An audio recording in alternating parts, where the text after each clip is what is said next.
From Progressivism to Liberalism, Lecture 3. So in the last two lectures, I've given you an overview of the nature and the defects of the earlier liberalism, according to Dewey in his essay, The Future of Liberalism, which, again, remember, is partly meant to be a kind of philosophic justification for the New Deal, although it goes beyond that. Here's why we need the New Deal. Here's why we need to move beyond limited government.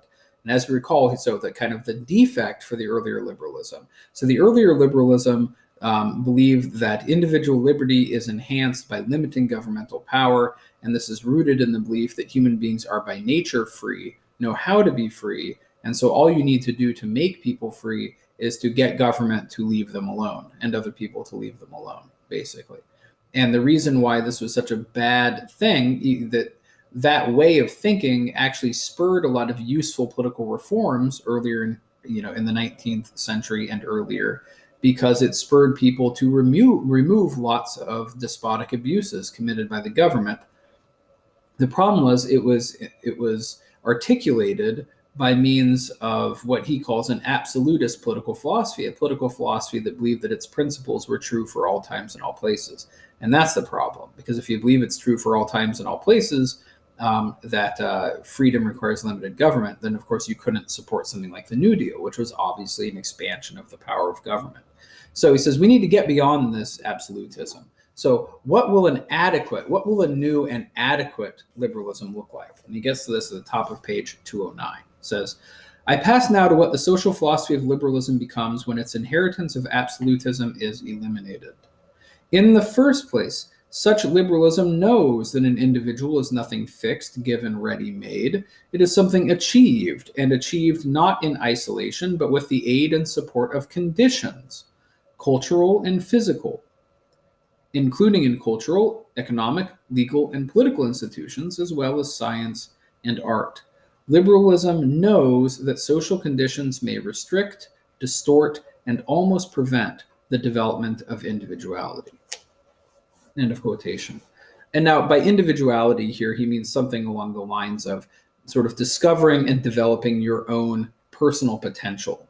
Something kind of comes, like self-actualization, self-realization, sort of developing your own particular individuality, your own talents, and your own ideas. So in other words, what he argues is the new liberalism recognizes that kind of the human self, the individual, is kind of a social construct. The individual is not just a product of nature. Who you are as an individual is bound up with the circumstances that you grow up in, as he says, especially your cultural circumstances, the religious beliefs and the educational system and the kind of art and the kind of science that exists, the sort of economic institutions that exist, the legal institutions that exist. All these institutions and these cultural institutions that people live within shape or serve to help shape who they are as individuals by, sort of determining the range of opportunities for personal development that are available to you, right? Because not every person in every time and place has all the same options or possibilities for personal development open to them. Right. The way to pursue your individuality in ancient China would be very different from your way of pursuing individuality in the modern United States. So, and the thing, and note, as he says, so liberalism recognizes that social conditions may restrict, distort, and almost prevent the development of individuality.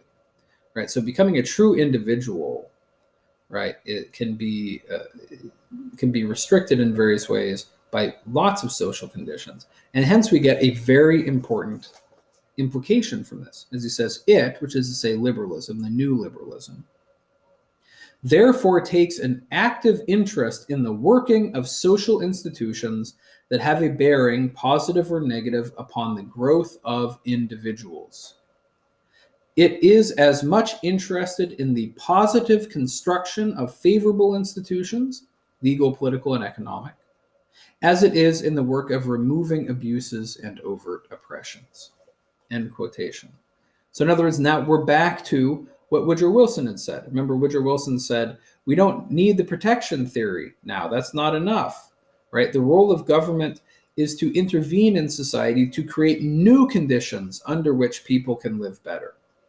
So the purpose of government isn't just to protect you from harm and get out of the way. The government needs to become an active agent in shaping the political, economic, and cultural institutions of society, right? Of all institutions that have a bearing on individual freedom. So here you get this kind of more expansive, this a version of the general welfare view of government. You have a more expansive view that the old division between public and private is not really going to hold. In the same way that policemen start patrolling the hallways of tenement houses in Glasgow, so something that used to be considered private property is now considered quasi-public. All the various social institutions that exist within a society are, at least in principle, open to intervention by the government in the name of enhancing individual liberty. And as you know, it's two-pronged. Yes, the government wants to remove abuses, and it wants to alleviate oppression, but it's also concerned, as he says, with the positive construction of new institutions or good institutions. So it's not just about preventing harm, it's about reconstructing society in a way that enhances individual liberty, as these progressives understand it. So this, kind of leaves open the room for more regulation of education, more regulation of family life, more kind of regulation of the marketplace, and all of those kinds of things, in the name of using public power to reshape institutions to enhance the ability of individuals to kind of realize their potential. So that's very different. You can see already that's an expansive view of government that Dewey's talking about there. But then there's another aspect of the new liberalism. So it's not just that the new liberalism, in recognizing the way that individuality is socially conditioned, is therefore interested in regulating, or at least monitoring, all social institutions, but that it also, the way that government goes about trying to promote individual liberty has to shift. Because if you believe in historic relativity, then you have to believe that it's never the case that you have simply solved all problems, that as society changes, new challenges will develop, new ideas about individual liberty will develop, new challenges to individual liberty will develop. And so you have to have a version of liberalism that is not absolutist, that does not believe that the solutions that it's found will work permanently. It has to be open to revision, or as Dewey puts it, experimentation. So this is the next paragraph on page 209. In the second place, liberalism is committed to the idea of historic relativity. It knows that the content of the individual and freedom change with time. This is as true of social change as it is of individual development from infancy to maturity. Right. So as we saw with Merriam, and as we saw with Woodrow Wilson and with Franklin Roosevelt, this idea that society evolves. The positive counterpart of opposition to doctrinal absolutism is experimentalism. So the approach to social policy that a liberal will take is an experimental one, not we've found the answer, now let's just implement it. But let's try this. We think this will work. Let's see if this policy works. As he says a few sentences later, the significance of individuality with respect to social policies alters with change of the conditions in which individuals live.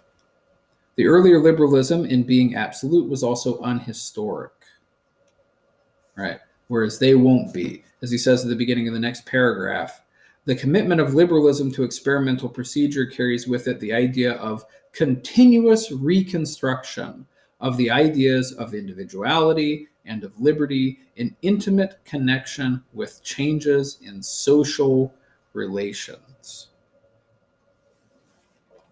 So in other words, a recognition that our ideas about what individuals should be entitled to, our ideas about what individual liberty means, and the conditions, both with their opportunities and with their obstacles, that the conditions that we live in, all of these things change. And so if you're going to be committed to enhancing individual liberty, you're going to have to do it not in an absolute way, but in an experimental way, where you recognize that a policy that works today might not work tomorrow. Maybe we'll want something different, or maybe conditions will change, and so we have to alter the policy. And so you get this idea of a kind of liberal policy feedback loop. In the next paragraph, he says, the two things essential then to thoroughgoing social liberalism are, first, realistic study of existing conditions in their movement, and secondly, leading ideas in the form of policies for dealing with these conditions in the interest of development of increased individuality and liberty. Right? So, in other words, the idea is, on the one hand, what that means is if liberalism is committed to, as he says, the continual reconstruction of social institutions to enhance liberty, in order for that to work, it has to be done intelligently. You can't just randomly guess about how things are going to work. So if you're interested in reforming society, one of the first things you need as much knowledge as possible about how society actually works. It says realistic study of conditions in their movement, right? Recognizing, as we would nowadays call them, social trends. So this is why, for people like Dewey and a lot of progressives, this is where social science comes in. You need sociologists, you need anthropologists, you need historians, you need economists, you need political scientists, you need these professionals who make it their job to understand how things work in society. We're like, oh, if we implement this program, how are people likely to respond? Right? Or if we increase taxes by 5%, will that on the whole enhance economic output, or will it decrease economic output? That's an empirical question, but it's not one that you can just sort of pull the answer out of your hat. You need to have detailed economic knowledge, if economic knowledge will even suffice. So this is why, for Dewey, part of what modern liberalism needs is basically social science. It needs to be able to collect and analyze lots of information about how society actually works and how society is changing. And, the government, as you probably know, collects all sorts of information, in part precisely for these reasons. So just to give a few examples, if your government is if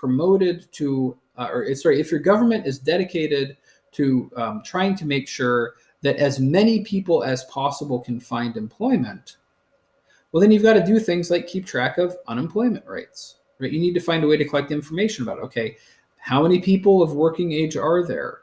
How many of them are looking for jobs? How many of those working age people who are looking for jobs can't find them?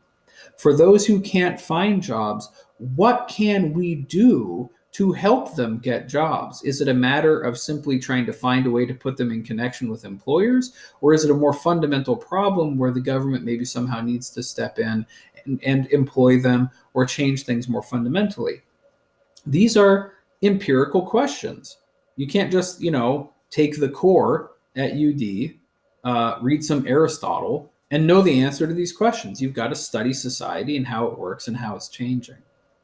So reconstruction of institutions in the name of individual liberty requires a lot of information and a lot of social science. But alongside that, as he says, you also need, he calls these leading ideas. You need to come up with policy ideas. Hey, here are the problems we're facing. Here's how we can fix them, right? Hey, we've got a problem with there are a lot of people who are dropping out of school, right? So let's come up with some ideas for how to keep them in school. Right, so you have these kind of leading policy ideas. And you can see how here, it's worth pointing out that this is the period of time when you start getting people who, go to graduate school and who focus in the field of public policy. And this is when you start getting think tanks and stuff like that. So in other words, these kind of institutions whose whole purpose is to study the way society works, to diagnose social problems, and then come up with innovative policy solutions to address those problems. that's very much a kind of progressive liberal way, even though, both parties talk that way now, but in its origins, that's very much a liberal progressive way of thinking about the role of government. The role of government is not simply to prevent harm, it's to solve social problems and enhance quality of life. And in order to do that, we've got to be able to diagnose what's working and what's not in society, and then we need to come up with creative ways of fixing what's wrong and enhancing what's good. But Dewey's point, the reason why he says this is experimental is because the job's never fully done, right? So you kind of study society, you diagnose certain social problems, then you try to implement programs to address them. But then you've got to keep studying because you've got to see, is the program working? Is it perhaps promoting new problems that now have to be addressed? Are other problems developing now? Like maybe we've solved this problem, but other problems have developed that we've got to deal with, right? So society doesn't stand still. And so your study has to be continuous. And also you might implement a policy and think it will work, and then it turns out it doesn't. Like, oops, that welfare program, this is be kind of controversial, but something like, hey, that welfare program is actually disincentivizing people from looking for work. That wasn't our intention. We want people to be able to, people who are, of working age, we want them to be able to work to support themselves. We don't want them permanently dependent upon the government, right? So we implement this policy and oops, it creates dependence. So we've got to change it. That's the point of experimentalism. Like once you have a policy and implement it, you don't just say, okay, we have the policy, we're done. You've got to keep studying, see if it's working, hold on to it if it is, change it if it's not working, or if somewhere down the line social conditions change so that policy doesn't quite fit anymore. So like a welfare policy that presumes that most people receiving welfare will be widows and orphans. You're going to have to change that if you move into a circumstance where rather it's actually a lot of people receiving welfare from people who are not in intact homes. Things like that. So society changes. You've got it. Policies and ideas have to change to keep up with society. That's why he calls it continuous reconstruction, this kind of feedback loop. Diagnose problems, come up with policy solutions, keep studying, see if those solutions are working. If so, great. If not, change them and see how collect more information, see how that's working, and on and on and on. And government does this all the time. We collect tons of information about our own society, in part to try to get a sense for what's working and what's not in order to guide policy making. Another area where we do this is something like racial discrimination. If you believe that racial discrimination is a problem in society and you are committed to rooting it out, then you need to have some way of kind of measuring the incidence of racial discrimination or disparities in the welfare of the races, and then come up with sort of policy ideas to try to redress that, and then keep studying and see if it's working or not. Right, so this happens all over the place. So that's the liberal view. Individuals are to a large extent kind of cultural products. They're a product of particular times and places. Your opportunities to develop as an individual are relative to the conditions in which you find yourself. Therefore, the role of government is to try to create social conditions that are maximally favorable to people developing as free individuals. And in order to do that, you need experimental public policy, which studies society to try to diagnose what the obstacles to individual freedom in this sense are, and to come up with policy ideas to overcome those obstacles, to enhance individual liberty, and to see how they're working and be open to revision. So, and that's just the way things work. That's the public policy world. I mean, Dewey is here describing sort of what we do, except that oftentimes government, once it implements a policy, is actually not very good at revising it or changing it.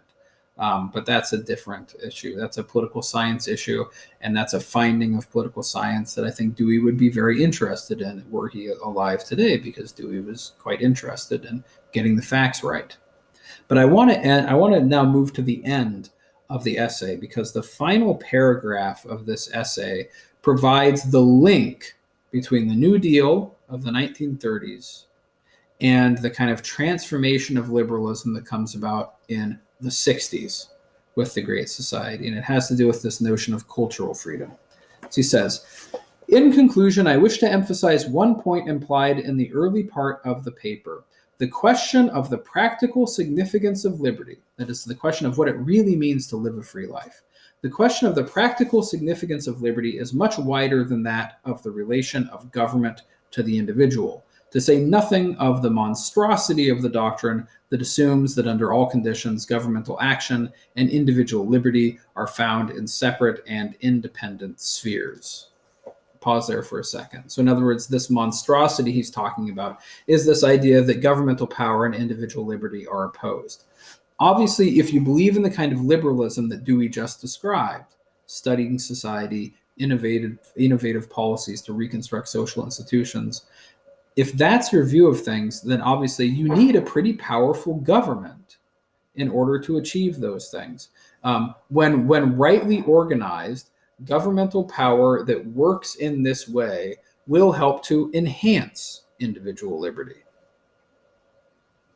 So that's why he's saying now it is, he thinks in the 20th century, it is absolutely wrong-headed, according to him, to think that empowering the government to do things such as provide medical care, provide social security, make it possible for people to be supported when they're unemployed and to find work. You know, if you think about like FDR's second Bill of Rights that we talked about before, that obviously to implement that economic Bill of Rights requires enhancing the power of government to regulate the economy and redistribute resources. So for Dewey, it is just crazy to think that somehow enhancing the power of government to do those things inhibits individual liberty, right? Just as Roosevelt said, necessitous men are not free men. For people like Dewey, giving the government the power to do those things is absolutely necessary for securing individual liberty in under circumstances where the primary threat to liberty comes from inequalities of wealth and privilege within society.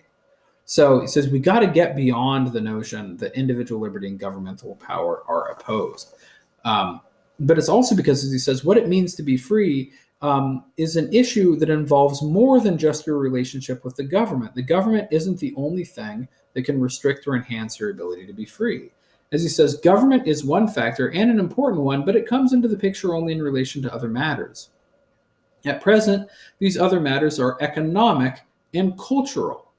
In other words, it's in the sphere of the economy and culture where the battle for freedom is really happening. It is absurd to conceive liberty as that of the business entrepreneur, free enterprise, and ignore the immense regimentation to which workers are subjected, intellectual as well as manual workers, right? So the kind of the unfreedom of the market for Dewey. And now we get to the really important statements. He says, moreover, full freedom of the human spirit and of individuality can be achieved only as there is effective opportunity to share in the cultural resources of civilization. Notice that, effective opportunity. It has to be genuinely possible for people to partake of all that their culture can make available to them, all of the cultural resources that are out there. To develop as a free individual, you must have access to all of the best of what your culture has to offer. That's why, as he goes on to say, no economic state of affairs is merely economic. It has a profound effect upon presence or absence of cultural freedom. Right? So in terms of an economic state of affairs. So when you are poor, that does not simply mean that you don't have much money, because not having much money, being poor, has other effects. It might mean, for example, that you're malnourished and so you can't develop in certain ways. It might mean you live in a neighborhood that has really bad schools and so you don't receive a very good education. It might mean that you live in an unsafe area, so where you've got to mold your behavior to dealing with, sort of constant threats. It might mean that you live around people that don't have a lot of connections that could allow you to advance socially, middle-class connections or upper-class connections. To not have a lot of money might mean you can't do that summer internship that will help you network and land a good job after college, because you've got to go home and work. Whereas the person who has money, the people who have wealth, having wealth doesn't just mean you have a lot of money. It also means you have access to all the things that money can buy or can get you access to. You can have that internship. You can go to that expensive school. You can make those posh connections and so on. So you see how for Dewey, you're moving beyond kind of the materialism of the New Deal, because his point is, material security is not simply about having enough stuff. Of course, it's important for you to have all that stuff you need in order to survive. But at the end of the day, what we're concerned about here is the welfare not of the human body, but of the human spirit. And the way you liberate the human spirit is through cultural enrichment. And so ultimately, those economic concerns that the New Deal is associated with, those are means to even higher ends. You want material security, not because material security is your goal, but because you've got to have material security in place in order to pursue the higher goal of really developing your potential as an individual. You can't be worried about money. You can't be worried about your job. You can't be worried about how you're going to put food on the table. If those are the kinds of things you're worrying about, you're never going to be able to partake of higher pursuits for Dewey. And that's what he means by cultural freedom. The freedom to engage in the cultural resources of your civilization in order to sort of enhance your sense of self and realize your own potential as an individual. That's why he ends by saying, any liberalism that does not make full cultural freedom supreme, and that does not see the relation between it and genuine industrial freedom as a way of life, is a degenerate and delusive liberalism. So just to emphasize something here. So for Dewey, therefore, you can see how the policy objectives of the New Deal, material security, are just means to higher goals, which he associates with cultural freedom, with kind of the enhancement of your individual liberty by partaking of all of the resources your culture can make available to you. And it is that notion of what Dewey calls cultural freedom, these sort of higher things, once material security is in place. It is those higher things that form so much of a part of the liberalism of the Great Society in the 1960s. And so you'll see how Dewey's argument that the New Deal, material security, is pointing beyond itself to cultural freedom. You see that happen in American politics as the agenda of liberalism expands beyond the material concerns of the New Deal to other non-material concerns with identity, with personal enrichment, with self-expression and individuality, and all the things that the 60s and after are associated with. So Dewey is really the bridge that shows that logic of how, if liberalism is the devotion to individual liberty and the development of the individual, then the New Deal is one necessary step on a much larger journey towards a society where government tries to create social conditions wherein people can realize their individuality. So we'll get to that. But before we get to Lyndon Johnson and the New Deal, in the next class, I'm going to talk about the Port Huron Statement published by the Students for a Democratic Society, which represents what was called the New Left of the 1960s. So that will be the next lecture.